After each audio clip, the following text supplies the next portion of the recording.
Screen visible है? सब करके बता दें मुझे। ओके। आज हम पढ़ने वाले हैं छांदोग्य उपनिषद। तो ये जो छांदोग्य उपनिषद है ये किस वेद से संबंधित है? ये साम वेद से संबंधित है और ये सबसे प्राचीन और बड़े उपनिषद में से एक है। अभी स्वाति जी बता रही थी ना कि प्राचीन में एक इसका भी नाम आ रहा है। ठीक है, तो ये प्राचीन और बड़े उपनिषद में से एक है और इसमें मुख्य रूप से ब्रह्म ज्ञान, तो ये ब्रह्म ज्ञान तो आप देखिए सभी उपनिषदों में कहा गया है। कोई सा भी आप उपनिषद लें तो उसमें ब्रह्म ज्ञान की ही शिक्षा दी गई है। और ब्रह्म ज्ञान का मतलब क्या है? वो ज्ञान जो आत्मा से साक्षात्कार कराता है या आत्मा की खोज कराता है। यहाँ पर बोला है तत्त्वम असि, वह तुम ही हो। मतलब जो सुपर कॉन्शियसनेस है या ईश्वर है वो तुम में ही विद्यमान है, वो तुम ही हो। तो इसमें तत्त्वम असि के माध्यम से क्या बताया गया है कि जो आत्मा और जो परमात्मा है वो दोनों की एकाकार होने का, उनको एक दूसरे में लय होने का, या जो जीवात्मा है उसी में परमात्मा का वास है, ये सब चीजें बताई गई हैं। इसमें भी ओम का वर्णन है। आप देखिए बहुत सारे जो उपनिषद हैं उनमें ओम का वर्णन आपको मिलेगा, क्योंकि ओम को ही ब्रह्म ज्ञान प्राप्त करने का एक जरिया या ब्रह्म ज्ञान प्राप्त करने का रास्ता बताया गया है कि ओम की उपासना करके ब्रह्म ज्ञान की प्राप्ति सरलता से की जा सकती है। इसमें ओम की महिमा, दार्शनिक संवादों और ध्यान के द्वारा मोक्ष प्राप्त करने की विधियां बताई हैं। तो ये जो दो तीन चीजें हैं कि संवाद, ध्यान, तो आप देखिए जिसमें भी अगर ओम का वर्णन है, जैसे अभी इसके पहले कौन से उपनिषद में आया था ओम का वर्णन? मांडुक्य उपनिषद में, है ना? तो उसमें भी यही विधियां बताई थी। ठीक है, तो सभी में इन विधियों को ही महत्व दिया है और इसमें मेन चीजें क्या है? ओम का महत्व है, सुर असुर का प्रभाव है और आकाश की महिमा है। ये यहाँ की मेन चीजें हैं। अब जो छांदोग्य उपनिषद की जो मुख्य बातें हैं, तो इसका मूल मंत्र क्या है? तत्त्वम असि। उद्वालक आरुणि द्वारा अपने पुत्र श्वेत केतु को दी गई यह शिक्षा दर्शाती है कि आत्मा ही परमात्मा है। आत्मा में ही वो सारे क्वालिटी, वो सारे गुण मौजूद हैं जो उसे परमात्मा बना सकते हैं, या हम कह सकते हैं कि हर आत्मा के अंदर परमात्मा का वास होता है। फिर ब्रह्म और आत्मा, तो इस उपनिषद के अनुसार भौतिक जगत के पीछे एक शाश्वत सत्य ब्रह्म है और वही सत्य मनुष्य के भीतर आत्मा के रूप में स्थित है। तो इन्होंने ब्रह्म को क्या माना है? एक ऐसा सत्य जो अजर है, अमर है, जो हमेशा से अविनाशी है, आदि से अनंत तक चलता है, और वो शाश्वत सत्य क्या है? ब्रह्म है। और वही जो ब्रह्म है वो हर एक जीवात्मा के अंदर भी स्थापित है, बसा हुआ है, लेकिन वो बहुत सारे आवरणों के कारण मनुष्य को जो है वो उसके दर्शन नहीं होते हैं या वो दिखाई नहीं पड़ता है। फिर उद्गीत, उद्गीत मतलब होता है ओमकार। तो ओमकार के क्या क्या यहाँ पर हमने शब्द समझ लिए। एक तो ओमकार, ओम, उद्गीत, प्रणव, ये सब किसका नाम है? ओम का ही नाम है। तो उद्गीत मतलब सामवेद जो है वो पूरा संगीत पर है।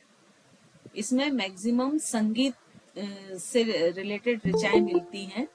तो ये जो सामवेद है तो इसमें क्या है? मंत्र, स्तुतियां, ईश्वर की आराधना, ईश्वर के गुणों का वर्णन, ये सब चीजें सामवेद में मिलती हैं और उनकी गायन द्वारा उपासना की जाती है, प्रार्थनाएं हैं।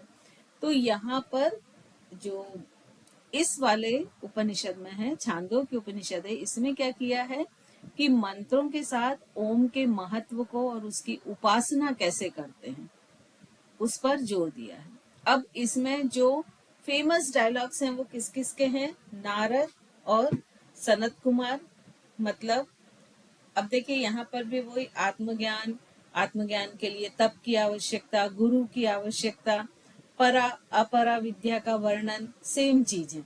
तो आप ओवरऑल देखें तो हर उपनिषद का सार एक ही है। और दूसरा कौन का है? इंद्र और प्रजापति, मतलब आत्मा के स्वरूप की खोज। इससे रिलेटेड जो डायलॉग्स हैं, जो संवाद हैं, वो इंद्र और प्रजापति के हैं। भक्ति और ज्ञान आत्मा को पाप, जरा, मृत्यु और भूख प्यास से रहित सत्य काम, सत्य संकल्प बताता है। मतलब यहाँ पर आत्मा को जो उसकी भौतिक शरीर की भौतिक आवश्यकताएं हैं, पाप करना, बीमार होना, वृद्ध होना, मृत्यु होना, जन्म होना, भूख लगना, प्यास लगना, तो ऐसा बताया गया है कि जो आत्मा है इन सब से परे है और वो सत्य काम और सत्य संकल्प वाली है। मधु विद्या और शांडिल्य विद्या, ये शांडिल्य विद्या से भी रिलेटेड कोई क्वेश्चन है ना मैडम के इसमें? नहीं है? नहीं मैम। ठीक है। तो यहाँ पर दो तरह की विद्याएं बताई हैं, मधु विद्या और शांडिल्य विद्या। तो ये ध्यान की विशिष्ट विधियां हैं, ये दोनों विद्याएं। और ये जो उपनिषद है ये 8 अध्यायों में बटा है, और पूरे 8 अध्याय में क्या है? मानव के मोक्ष और परम ज्ञान की प्राप्ति का मार्ग। ये जो छांदोग्य उपनिषद है इसमें ओम का किस तरह से वर्णन किया है? तो छांदोग्य उपनिषद के जो पहले अध्याय में ही ओम को उद्गीत का नाम दिया गया है। ठीक है, यहाँ ओम की उपासना किस नाम से की है? उद्गीत। और इसको सामवेद का प्रमुख गायन माना गया है और इसको उपासना करने का उपदेश दिया गया है। इसी ग्रंथ में इसे प्रणव नाम से भी जाना गया है और ऐसा बोला गया है कि ये सब में पूरे ब्रह्मांड में सबसे सर्वश्रेष्ठ, अविनाशी और सर्वोच्च ब्रह्म का प्रतीक है। और यह वाणी और प्राण दोनों का मिलन है। वाणी को यहाँ क्या बोला गया है? ऋक, और प्राण को साम। तो इन दोनों का जब मिलन होता है जो अमृत और अभय प्रदान करता है, मतलब डर से, जन्म मृत्यु के चक्र से जो मुक्ति दिलाता है, ऐसा ये उद्गीत या प्रणव प्राणायाम है।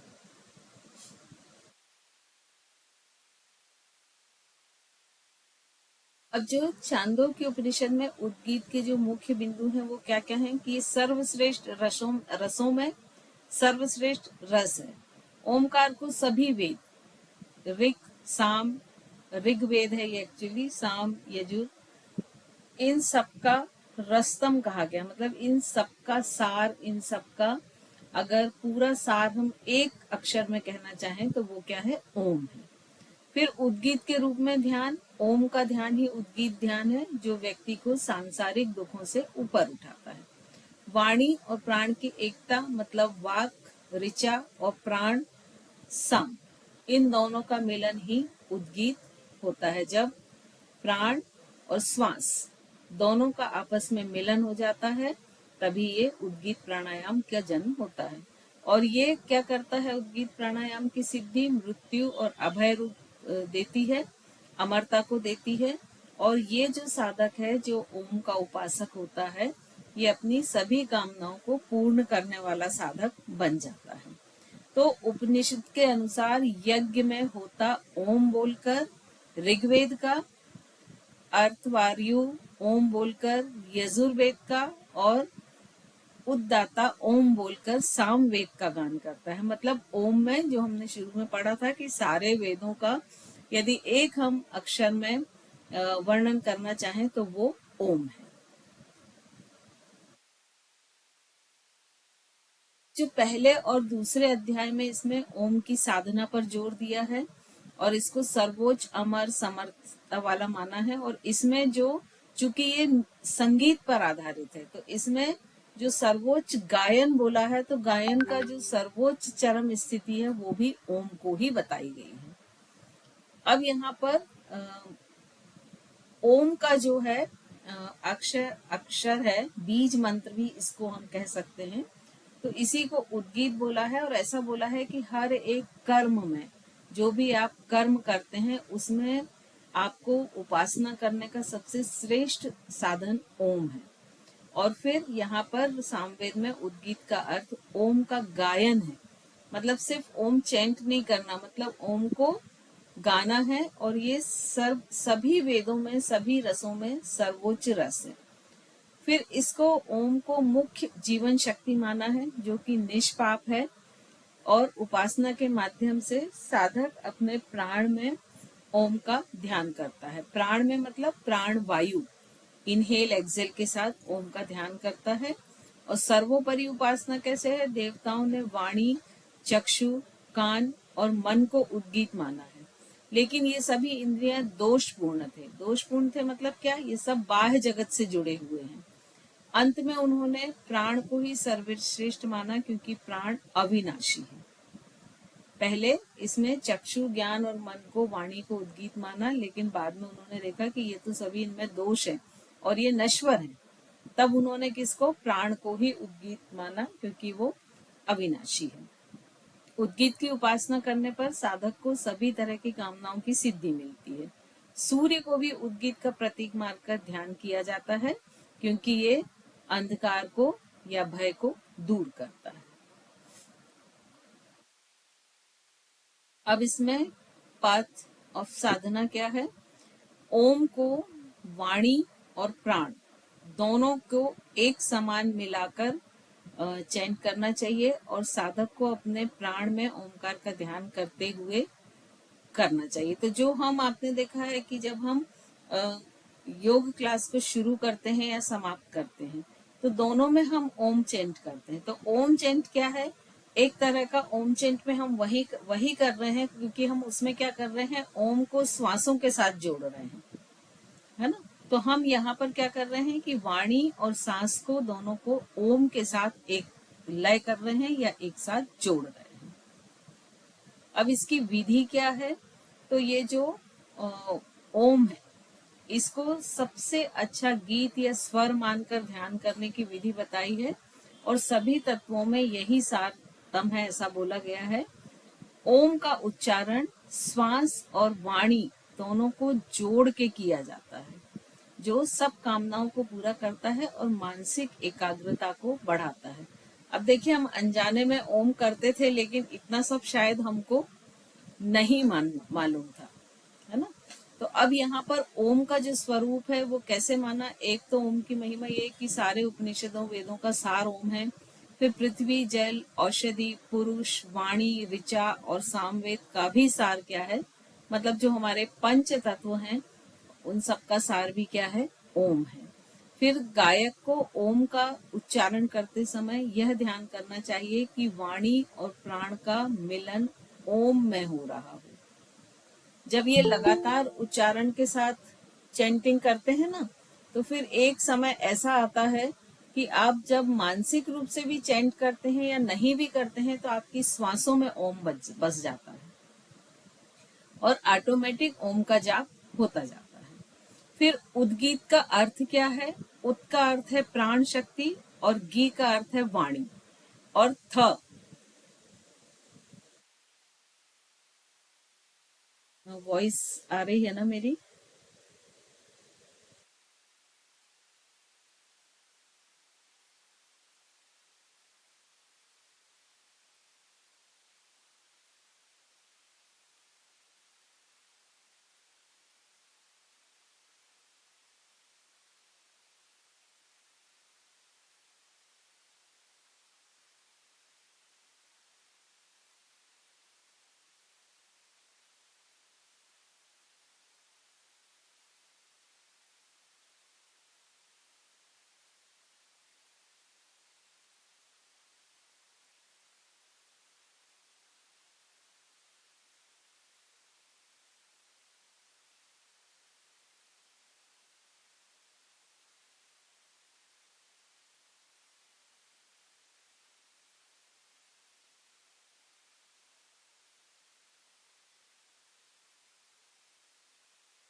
सॉरी, करंट चला गया था।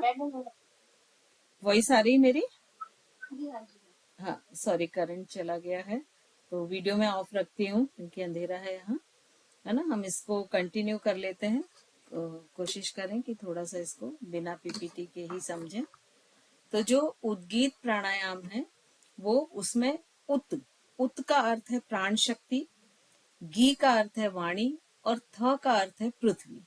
तो इस तरह से जो ओम है वो प्राण, वाणी और पृथ्वी, इन तीनों का प्रतीक है।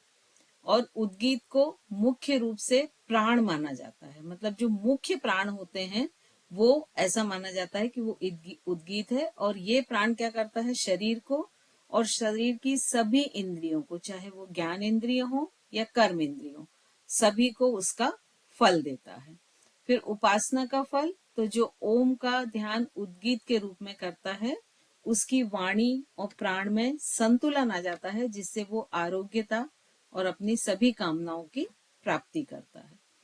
फिर ध्यान की प्रक्रिया क्या है, इसकी विधि क्या है कि आरामदायक किसी भी आसन में बैठ जाएं, अपनी स्पाइन को, रीढ़ की हड्डी को बिल्कुल सीधा रखें, श्वास लेते हुए ओम का उच्चारण करें और उच्चारण के द्वारा ओम की ध्वनि और कंपन को अपने भीतर महसूस करें।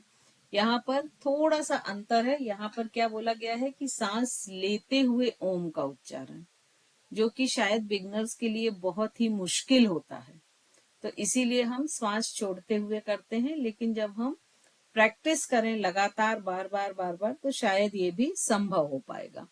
और जो वाणी प्राण, इनकी दोनों एक हो रहे हैं, ऐसे विजुअलाइजेशन के साथ अपने ध्यान को उस पर केंद्रित करें।